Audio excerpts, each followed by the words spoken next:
Baik, Assalamualaikum warahmatullahi wabarakatuh. Perkenalkan, saya Samsi Munawar dari Prodi Data Science, FST Universitas Terbuka. Pada saat ini, saya akan menjalankan praktek untuk analitik big data, di mana saya akan melakukan praktek untuk K-means clustering. Di bagian ini kita akan membahas bagaimana metode K-means bekerja dalam pengelompokan data. K-means adalah algoritma sederhana yang membagi data ke dalam beberapa klaster berdasarkan jarak terdekat. Cara kerjanya seperti ini. Pertama, algoritma akan memilih beberapa titik pusat secara acak, lalu setiap data dihitung jaraknya dan dimasukkan ke klaster dengan pusat yang paling dekat. Setelah semua data kelompok, posisi pusatnya dihitung ulang, lalu proses ini diulang terus sampai posisi pusatnya tidak berubah lagi. Dalam praktikum ini, saya menggunakan Python untuk menghitung jarak antar data memperbarui posisi sentroid dan menampilkan visualisasi setiap literasi. Dari hasil percobaan, kita bisa melihat bagaimana klaster terbentuk sedikit demi sedikit sampai akhirnya stabil. Kesimpulannya, K-means sangat efektif untuk mengelompokkan data yang jelas polanya dan melalui visualisasi prosesnya jadi lebih mudah dipahami. Selanjutnya pada metode EM atau Expectation Maximization pada C++. Metode EM ini berbeda dengan K-means yang membagi data secara tegas. EM bekerja dengan pendekatan probabilitas, setiap data dihitung kemungkinan berada di setiap klasternya. Algoritma EM memiliki dua langkah utama. Yang pertama adalah E-step, yaitu menghitung probabilitas setiap data masuk ke setiap klaster.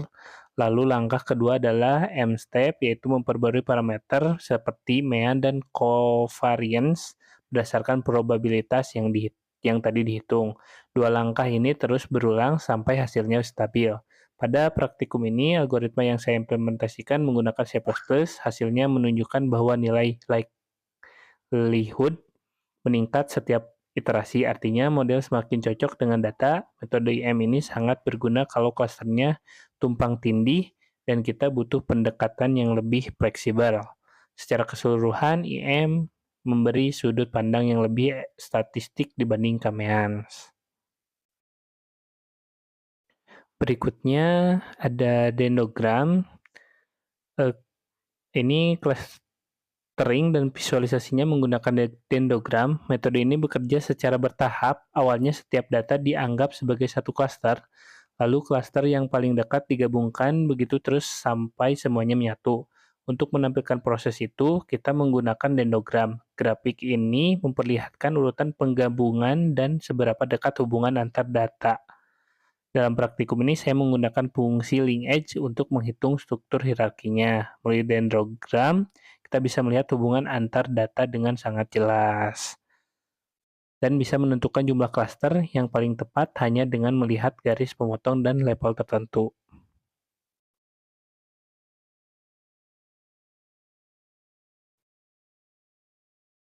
Yang terakhir ada Puji K-means. Ini atau Puji Si-means ya.